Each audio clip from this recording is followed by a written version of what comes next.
People say seafarers see the world. And they do. They connect countries, cultures, and communities in ways most of us would only think about. But behind every voyage is a story of responsibility, resilience, and sacrifice. From long months away from home to navigating uncertainty at sea, seafarers carry far more than cargo. Yet, every day, they continue to keep the world trade moving and our lives running smoothly as well. So today, we're talking about the realities of life at sea, the challenges, the opportunities, and what makes this profession so meaningful. This is not your average podcast.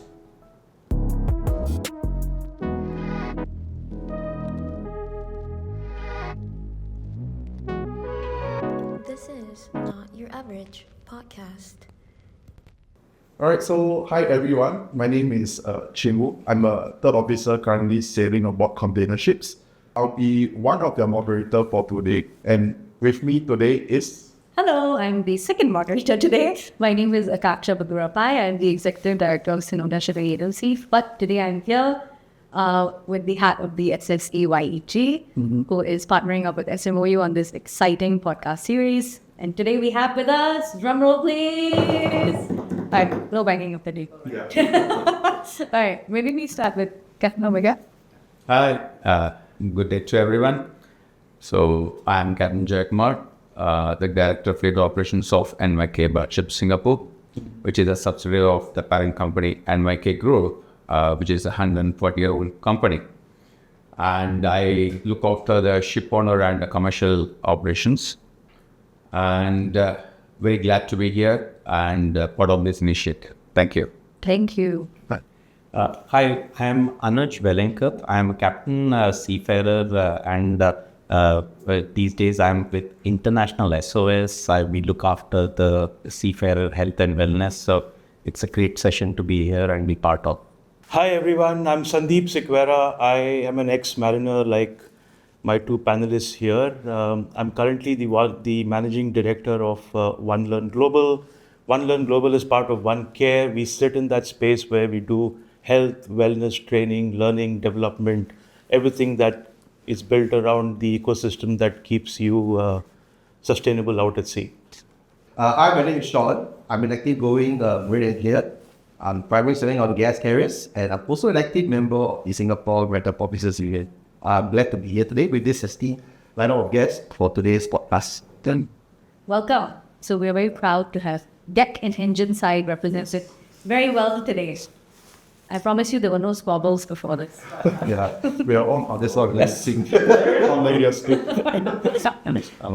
Moving on to the first topic of the day. Today, actually, we are talking about people, when we're sailing, people actually see the cargo, but we don't see the cost, we don't see the sacrifice, the hard work that goes on behind the scene before they receive your cargo. We want to find out more about what goes on behind the scene. Just a question to everybody, all right, anyone can answer.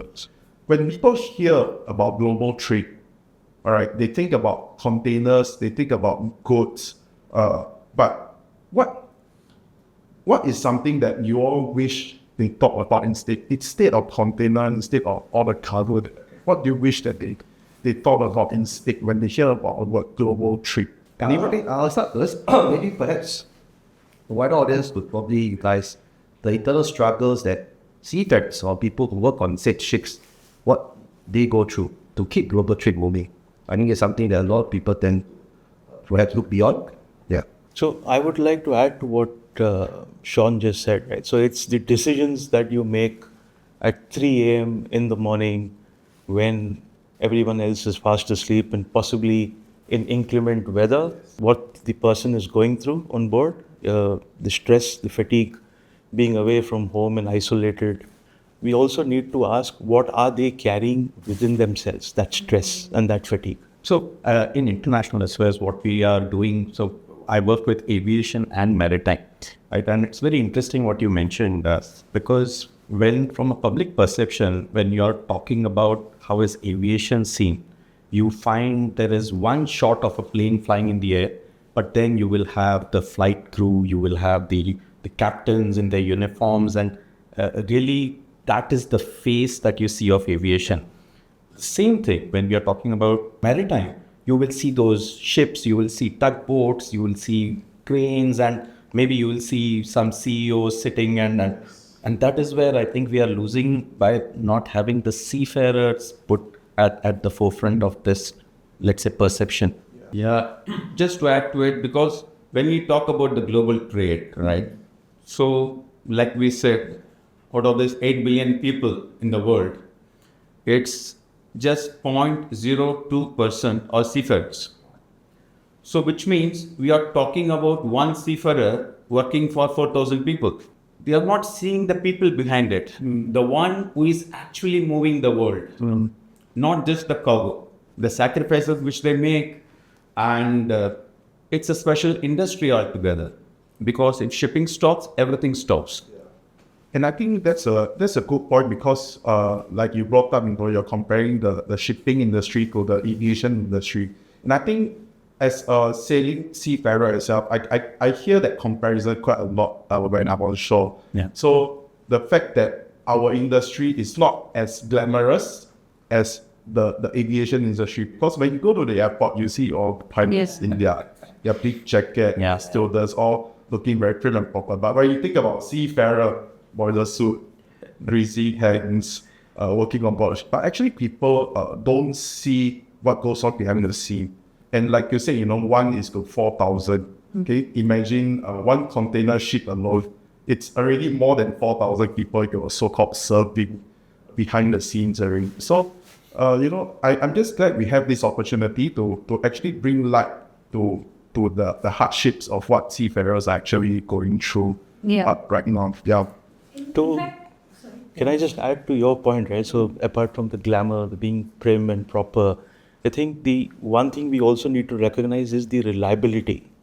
We have become so reliable that we've made ourselves invisible. It's like electricity. You only realize it's not there when you flick the switch and it's missing. So I think it's also very evident when you see accidents of ships happening around the world and how much of goods are actually delayed from reaching you, and people will start complaining, why is there a shortage? Why are prices being jacked up? But behind the scenes actually it's fatigue, maybe it's being overworked, maybe it's a war going on somewhere. So it's the small little things that actually make a ripple effect in the pond. Yeah, but I'm sure we all didn't join the industry for the glitz and glamour. We didn't join the industry so that we look good in the uniform. Of course, it's just part and parcel of the job. Yeah. Maybe I can ask all of you to reflect on something personal. Is there any specific moment you remember from your own sailing careers potentially that made you realize just how much responsibility is on a seafarer's shoulders? Anything, any incident that may have happened, or any report you got from your junior or your senior? Okay, one thing, we take one kind of ship, LNG ships, for example, right? The cost of an LNG ship is roughly about $250 million. Okay. You add another, $150 million of cargo, right? And you are moving that $400 million worth of asset. If anything were to happen, the damage that it can create, it's in billions. That much of responsibility is there on the shoulders of every seafarer. Yes. In a shipping industry, you see masters, they can become a master at the age of 35. Even at that young age, carrying an asset of several $1 million with a liability of several $1 billion. How much of responsibility is there on their shoulder? No other industry has this much of responsibility. Yeah. I mean, if we compare to aviation, then it's also a responsibility of lives as well, not just assets. But I concur with what you said. Yeah. So it's a great question.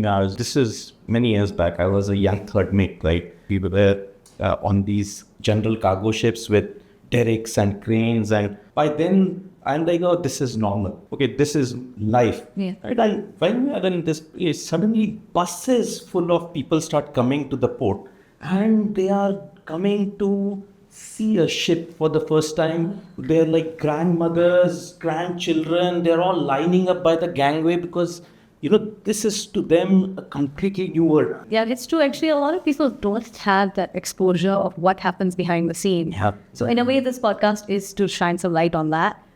But at the end of the day, I think to see our industry from someone else's eyes who hasn't been able to see it. Absolutely. And that wonder that they get and the sense of awe that they get actually is, it makes you feel pretty, Absolutely, yeah. pretty responsible and pretty good actually. Yeah. And from what I hear, honestly, which is quite interesting, and I've never phrased it quite that way to myself either, is that from the outside, the industry can look quite invisible until we do things like this, which hopefully increase visibility and the understanding of what trade is, what shipping trade is. Right. But the other aspect is that when we're in the industry, we have this aspect of bystander effect, where we think that, what we're doing it's not that big a deal. We're doing it all together anyway. So, like for instance, when you say you're transporting, $400 million worth of asset, it's true. But when you're on that vessel, maybe part of you that's, desensitized yourself because it can be scary, but you feel like, It is scary, but it is also a proud moment. Yeah, you are entrusted with that biggest dollar cargo. Yeah. As a young officer. Yes. You're being able to transport that cargo to whichever country. So that brings the best out of you. Correct. Essentially, I agree. So, I hope that we can override both of these things, right? We reduce the invisibility of the industry and we also have some pride in the work we do. But another question. So if you could make every policymaker spend 24 hours on board a ship, on board a vessel, which part of the vessel do you think will shock them the most? We should make it very clear, this is not aimed at No. And please, our regulator is very good. You know what I mean? Yeah, I love you. Yeah. Thank you. Thank you for the support. Thank you, my CSC. What will surprise them most is the fact that what they have taken for granted while they are sitting in an office, right? Simple things like fresh water. Machineries have to be running. People have to. I have done so many of these rationing out there, and these are basic things. But the simple access to a doctor, ability to go ashore, these are acknowledged issues currently, right? So these things which we may not even consider a policymaker is something that really will surprise them. Absolutely. Anxious. Policies are always made with good intent, but the gap between the ship and shore, it is mainly due to the difference in perception For interpretation. and interpretation. We have transitioned from ship to shore because we say 17, 18 years, right? Then we came back to shore, the different road. But when we transition from ship to shore, whatever our assumptions were, our perceptions were when I was at sea, it completely changed when I came ashore. Because we see the other side of the world now. Yes. How it gets operated, the commercial angle to it. Therefore, I'm saying the gap is not actually existing. It is due to the difference in the perception of people. So with this difference in perception, we're talking about seafarers who are transited from ship to shore. Now you're on shore only, but looking at the seafarers who are actually actively sailing on board. So what do you think are some concerns that the seafarers might actually have? But what are some concerns that you think now the seafarers on board, they actually have thought about, but they are keeping quiet about it? Or maybe they are vocalizing them, but what do you hear more of as the concerns? Yeah. I think I'll just say from a very first point of view, I think adequate rest, honestly. As Captain mentioned, we presume there's a gap, but actually there's no gap. I would say it's more of what the individuals in shore want. Yeah, on board we have to implement it, we have to still run the show, we have to get the ship to port. But what happens in between? Can we keep up with the demands? When I say rest, I could very well say, let's say, I'll give an example, a ship maneuvering into terminal. But before that, we're taking on bunkers. And let's say we take on bunkers, there are delays. Bunker bar doesn't come, or it comes, there's delay in transferring of oil. So that really takes up a lot of your energy. And let's say there's a call for pilot, comes on board to bring us into the terminal, and there's maneuvering. And see on board is on how many engineering officers? 4, if you're lucky, maybe 5. And it's all hands on deck when it comes to maneuvering. So I could easily say after bunkering, you're so tired, and then, okay, now you start maneuvering, watch shipping. And then you're just praying, okay, when are we going to, all fast? When are we going to go alongside terminal? And that part really, that's the part I think not many people voice out. We do, but we do it to a point of it. Even if you voice it out, what could be done? And almost supplementary rest. But honestly, we just keep. We bite the bullet and we soldier on, as we say. So apart from physical fatigue, Adequate rest. yeah. Anything else? See, of course, there are a few things. You have this FOMO of family life, right? The fear of missing out. Fear of making mistakes. So there's what if something goes wrong? One of my small mistakes can cost millions to a company. So the gravity of the situation changes. Let's fall backwards. What if I say this phrase, you never COC, why do you not know how to do this job? Okay. Why are you doing this job wrongly? I think you've touched on it. Okay. It's a very good question. Okay. I mean, I don't bring it down because It's I've a very heard good it question. before as well. It's a very good question. I tell you, having COC is basically you are compliant, not competent. So they should name it certificate of compliance, not competency. So, if I may try to attempt to summarize, we tend to talk about what could be done better, what can be done. Absolutely. But in some aspects, we also have to recognize that it has come in quite a long way.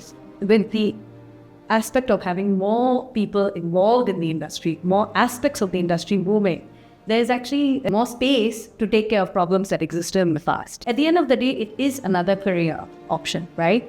And of course, it will have its drawbacks, but it also has a fair amount of reasonable positives, right? Yeah.